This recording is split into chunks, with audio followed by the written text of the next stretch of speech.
Assalamualaikum warahmatullahi wabarakatuh. Bismillahirrahmanirrahim. Pada kali ini kita akan membahas ibadah kurban, mulai dari cara memilih, menyembelih, sampai tentang pendistribusian hewan kurban yang sesuai dengan syariat agama Islam.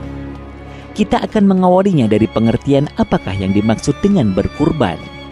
Kurban adalah mendekatkan diri kepada Allah dengan mengerjakan sebagian perintahnya berupa menyembelih hewan dengan tujuan beribadah kepada Allah pada hari raya haji atau Idul Adha dan 3 hari tasyrik, yaitu tanggal 11, 12, dan 13 bulan Dzulhijjah.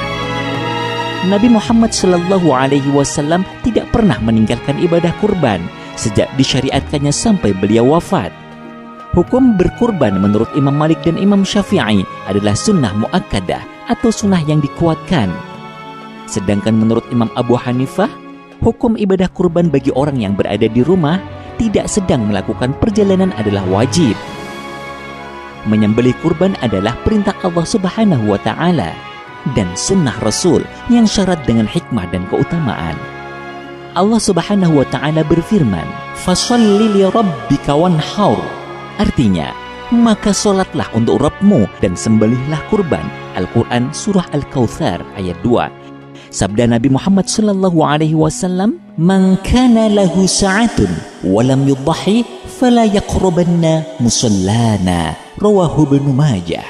Artinya, barang siapa yang berkelapangan harta namun tidak mau berkurban, maka jangan sekali-kali mendekati tempat solat kami. Hadis riwayat Ibnu Majah. Tidak ada amal yang lebih disukai Allah pada hari raya Idul Adha kecuali menyembelih hewan kurban. Hewan kurban adalah menjadi kendaraan bagi orang yang berkurban ketika melewati Shiratal Mustaqim.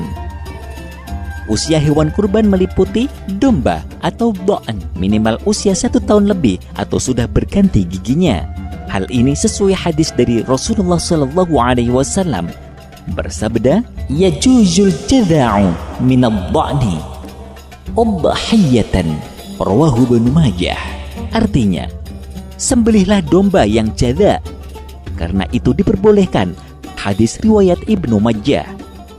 Kambing kacang atau ma'az dengan usia minimal 2 tahun lebih. Sapi dan kerbau mencapai usia minimal 2 tahun lebih. Unta harus mencapai usia 5 tahun atau lebih. Seekor kambing atau domba diperuntukkan untuk 1 orang. Sedangkan unta, sapi, dan kerbau diperuntukkan untuk berkurban 7 orang. Ketentuan ini dapat disimpulkan dari hadis berikut. An Jabir bin Abdullah qala, "Naharna ma'a Rasulillah sallallahu alaihi wasallam amal Hudaybiyati al-badanata an sab'atin wal baqarata an sab'atin." Rawahul Muslim. Diriwayatkan dari Jabir bin Abdullah, kami telah menyembelih kurban bersama Rasulullah SAW pada tahun Hudaybiyah. Seekor unta untuk 7 orang dan seekor sapi juga untuk 7 orang. Hadis yang menjelaskan tentang berkurban dengan seekor domba yang dilakukan oleh Rasulullah Muhammad SAW. An Aisyah anna Rasulullah SAW amara bikabshin aqrana fa'utiya bihi liyudhhiya bih. Faqala laha ya Aisyah halummi al-mudiyata. Thumma qala ishhadiha bihajarin. Fafa'alat thumma akhadhaha wa akhadha al-qabsha fa'adja'ahu thumma dhabahahu thumma qala bismillahi Allahumma taqabbal min Muhammadin wa ali Muhammadin wa min ummati Muhammadin thumma dhahha bih. Rawahul Muslim. Artinya, dari Aisyah radhiyallahu an menginformasikan sesungguhnya Rasulullah SAW menyuruh untuk mendatangkan 1 ekor domba kibas yang bertanduk. Kemudian domba tersebut didatangkan kepada Nabi untuk beliau kurbankan.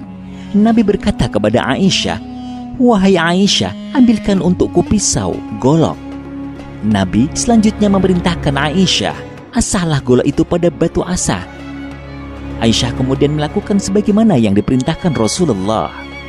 Kemudian Nabi mengambil golok itu dan mengambil domba kibas. Kemudian membaringkannya dan menyembelihnya sambil berdoa. Dengan nama Allah, "Wahai Allah, terimalah dari Muhammad dan keluarga Muhammad dan umat Muhammad. Beliau berkurban dengan domba itu, hadis riwayat Muslim. Selain kriteria yang telah disebutkan, hewan kurban harus sehat atau tidak cacat. Rasulullah Shallallahu Alaihi Wasallam bersabda, "Arba'un la tajuzu fil adahi, faqala al-awra'u bayyinun awaruha, wal maridatu bayyinun maraduha, wal arja'u bayyinun dal'uha, wal kasirul lati la tanqa." Rawahu Tirmidzi. Artinya, ada 4 macam hewan yang tidak sah dijadikan hewan kurban. Pertama, yang matanya jelas-jelas buta. Kedua, yang jelas sekali tampak sakit secara fisik. Ketiga, yang kakinya tampak sekali pincang. Dan keempat, yang badannya kurus tak berlemak. Hadis riwayat At-Tirmidzi. Hewan yang cacat namun masih tetap sah adalah hewan yang dikebiri dan hewan yang pecah tanduknya. Hewan yang putus telinga atau ekornya tetap tidak sah untuk dijadikan kurban. Hal itu dikarenakan cacat yang pertama tidak mengakibatkan dagingnya berkurang atau cacat batin. Sedangkan cacat yang kedua mengakibatkan dagingnya berkurang atau cacat fisik. Waktu menyembelih kurban dimulai setelah matahari setinggi tombak atau sesuai sholat Idul Adha pada 10 Dzulhijjah sampai terbenam matahari tanggal 13 Dzulhijjah. Persiapkan pisau dengan tajam sesuai tuntunan Rasulullah untuk meringankan kematian hewan yang disembelih. Persiapkan tutup mata hewan semacam daun pisang atau sejenisnya supaya hewan tidak melihat pisau yang akan dibuat menyembelih.